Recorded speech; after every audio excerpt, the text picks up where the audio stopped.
नमस्कार, मी सोनल. स्वागत आहे तुमचं सगळ्यांचं टेक विथ सोनलमध्ये. तर तुम्हाला माहितीच असेल की येत्या काही दिवसांमध्ये राज्यामध्ये एकूण 12 जिल्हा परिषद त्याचबरोबर 125 पंचायत समितीचं मतदान हे पार पडणार आहे. तर आता मतदान करण्यासाठी सर्वात महत्त्वाचं आहे मतदान कार्ड. तर मतदान कार्ड म्हणजेच वोटर ID तुम्हाला तुमच्या मोबाईलमध्ये अगदी 1 मिनिटामध्ये जर डाउनलोड करायचं असेल तर त्यासाठी व्हिडिओ तुम्ही शेवटपर्यंत पहा.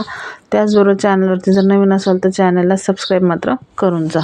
सर्वात आधी इथे तुम्हाला प्ले स्टोअरवरती जायचं आहे. प्ले स्टोअरवरती जाऊन ECI नेट हे ॲप्लिकेशन सर्च करायचं आहे. त्यानंतर तुम्हाला ते डाउनलोड करायचं आहे. नंतर ओपन करायचं आहे. ओपन केल्यानंतर समोरचा इंटरफेस ओपन होईल.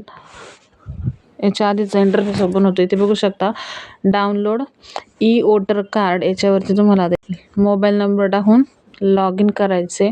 लॉग इन केल्यानंतर तुम्हाला इथे EPIC ID विचारला जाईल. तर EPIC ID म्हणजेच तुमचं जर काय मतदान कार्डावरती जो मतदार क्रमांक असतो तो तुम्हाला इथे टाकायचा आहे. त्यानंतर तुम्हाला तुमचं जे काही स्टेट आहे ते इथे सिलेक्ट करायचं आहे.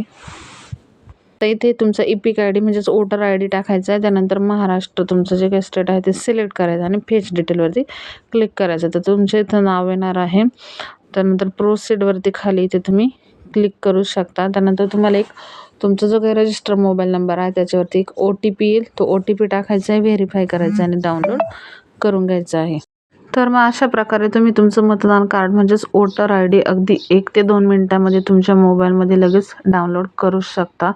तर मग व्हिडिओ कसा वाटला आहे नक्की कमेंट करून सांगा. व्हिडिओ जास्तीत जास्त शेअर करा. त्याचबरोबर चॅनलवरती जर नवीन असाल तर बेल आयकॉनला प्रेस करून चॅनलला सबस्क्राईब मात्र करून जा. असेच महत्त्वाचे अपडेट व्हिडिओ तुम्हाला आपल्या चॅनलवरती पाहायला मिळतील.